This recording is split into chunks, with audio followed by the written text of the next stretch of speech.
Welcome back everyone, it's Aric from Rare Candy, and here today we are back on the channel checking out another Fusion Strike deck profile. This time it's going to be the new Boltund VMAX coming out of the new Fusion Strike set. And this deck profile today was actually brought to you at the request of one of our patrons, Fred Neilan, over there at patreon.com/rarecandytcg. Big shout out to him for his continued support over there. So if you guys want to get in your requests and have a bigger say over the types of content that comes out on this channel, I'll have a link to that down below in the description. Or alternatively, if you guys want an easier way at showing your support, you can just hit that like button. It genuinely does go a long way, helps get this video seen by more people on YouTube, and it helps me beat my unfortunate arch nemesis, the YouTube algorithm. But with all that out of the way, let's head into the actual deck that we have here today.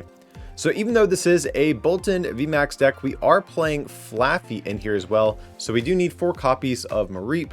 And of course, we are choosing to play the 70 HP Mareep just because it is, you know, a little bit better, has a slightly higher chance of not being immediately knocked out by a few things that are in the game right now. So we're playing that thing, but of course we also are playing 4 copies of Flaaffy back from Evolving Skies. So of course Flaaffy has the Dynamotor ability to accelerate a lightning energy out of discard to one of our benched Pokemon. If you guys are unfamiliar with Boltund V and VMAX, they do more damage for every lightning energy you have in play. So Flaaffy of course is probably going to be our best option to help keep that damage output from our attackers sky high. But of course, up next from there, we have 4 copies of Boltund V as well. And even though there is a new Boltund V in the new Fusion Strike set, I am choosing to play the old one back from Rebel Clash just because its attacks have a little bit more synergy with our core deck idea. Its first attack, Electrify, especially handy on our first turn if we're going second.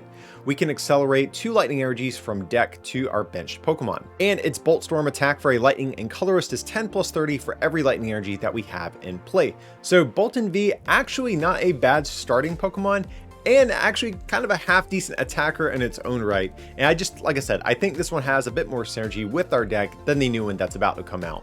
However, if we are attacking, we definitely want to be attacking with our Boltund VMAX. This guy, actually not too dissimilar from the Boltund V. Its first attack for the same attack cost, Lightning and Colorless, does 30 more for every lightning energy we have in play, but the difference is that this attack has a 30 base damage output compared to the 10 from Boltund V.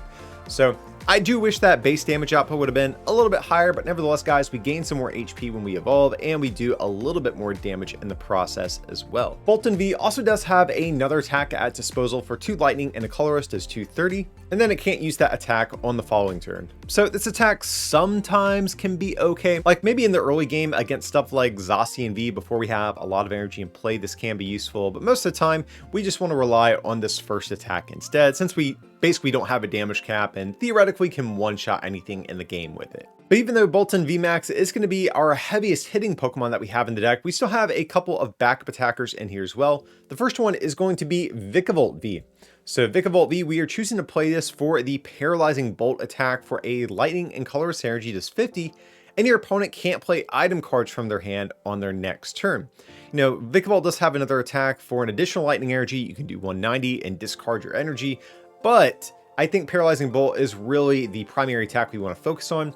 Vikavolt's actually been the Pokemon I've been choosing to lead most of my games with, just because a lot of times in your first turn or two, you really don't have a ton of lightning energy in play just yet to hit for large amounts of damage with Boltund VMAX. So while you're trying to amass all of that energy in play to hit for large numbers, Paralyzing Bolt can usually buy you a turn or so to get some extra energy in play, to find some of your evolutions and get set up a little bit better. So for a lot of my games, how I've kind of been playing things is where if I'm going first, I'll usually try to lead the game with Vikavolt. However, if I'm going second, I'll usually try to lead the game with Boltund V, just because Electrify is such a good attack. But yeah, Vikavolt really been pulling its weight in a lot of the games I've been playing with this thing. And then from there, we have our last attacker. That's going to be 1 copy of Zekrom. So Zekrom, we are choosing to play this for its second attack for 2 lightning and a colorist is 130. And then this Pokemon does 60 to itself and your opponent's active is paralyzed. So the theory behind Zekrom is that a lot of times we're not going to take a big one shot with Boltund VMAX, maybe till like the later portions of the game at least.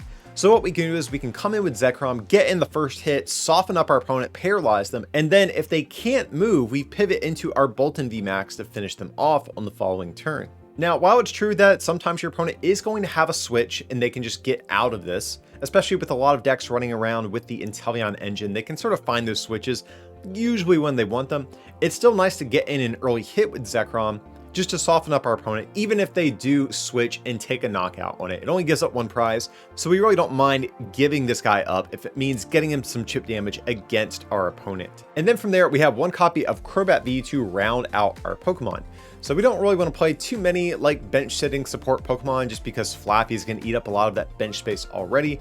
But Crobat's ability, whenever we bench it, we can draw until we have 6 and hopefully draw into some resources that we can actually use. So that's our Pokemon line. I do think there are some other Pokemon you could potentially play in this deck as well. I actually wrote up a brief article on Patreon detailing some of the additional cards you could run in this deck, including some alternate backup attackers as well. So if you guys are hungry for some more Boltund content after this video, I have a link down below in the description to that. But getting into our trainer cards, we have 4 copies of Professor's Research in the deck. Makes total sense. We discard our hand, draw 7. We can, see a ton of cards in a turn and hopefully pitch away some lightning energies for Flaaffy to accelerate out of the discard pile as well. We also have 2 copies of Marnie just for a little bit of hand disruption in the deck. And we also have 2 copies of Zinnia's Resolve. So Zinnia's Resolve is a card I've actually had a good bit of fun experimenting with in this deck. I actually originally had a massive 4 count of it in the deck, but I started finding that it was pretty weak to open with it if you're going second, for example, and your opponent doesn't fill up their bench right away. So I've cut things back to just a 2 count, but I do like Zinnia's Resolve here.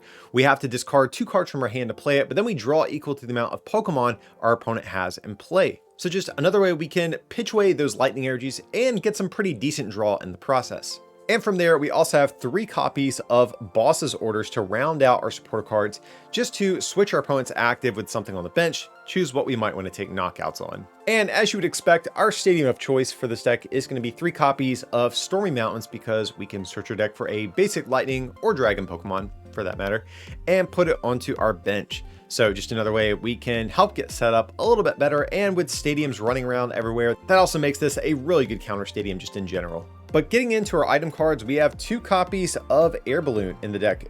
So Air Balloon is going to reduce our retreat cost by 2. This is really good, of course, to slap down maybe on a Flaaffy. That way, every time our opponent takes a knockout, we can promote the Pokemon with Air Balloon, accelerate energy to our benched Pokemon, since that is, unfortunately, the downside of Flaaffy, then retreat into that Pokemon and attack for turn. However, we also are playing 2 copies of Switch in the deck as well.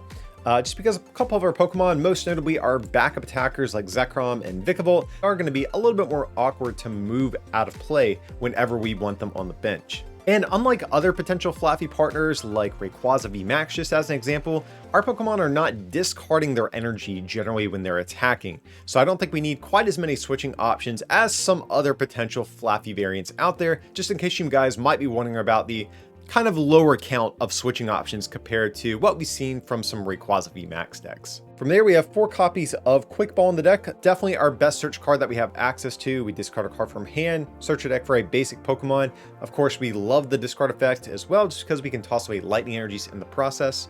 We have 3 copies of Evolution Incense in the deck, just because not only will this allow us to grab our Boltund VMAX, but we can also get our Flaaffys with this. And we also have 2 copies of Level Ball in the deck as well, which might look like a little bit of a lower count compared to what you might expect. But you have to remember, Stormy Mountains and Evolution Incense both kind of fill the same role a lot of the times. But Level Ball, we search a deck for a Pokemon with 90 HP or less, put it into our hand.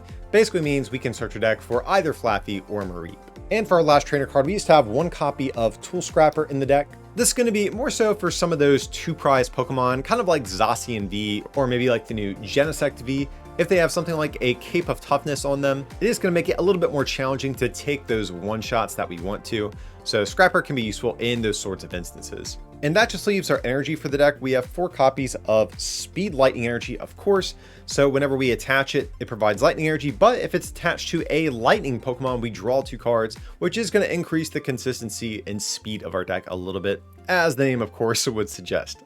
And then from there, we have 10 copies of lightning energy in total to round out our list. So 14 energy, it looks like a lot, but even though we're playing the speed lightnings, we do still need a relatively high count of basic lightning energies to be able to get them in the discard whenever we need to, pretty reliably. So that's going to be my current list for Boltund VMAX. Boltund V was previously already a pretty solid card, so the fact that it gets an evolution that hits a little bit harder and has some more HP to be able to tank a hit is something that I do like. However, I do think there are some challenges still with this deck as well. We haven't really seen Flaaffy variants pretty much at all rise to the top of the competitive scene, partially due to the high amount of bench sniping attacks that we have running around right now.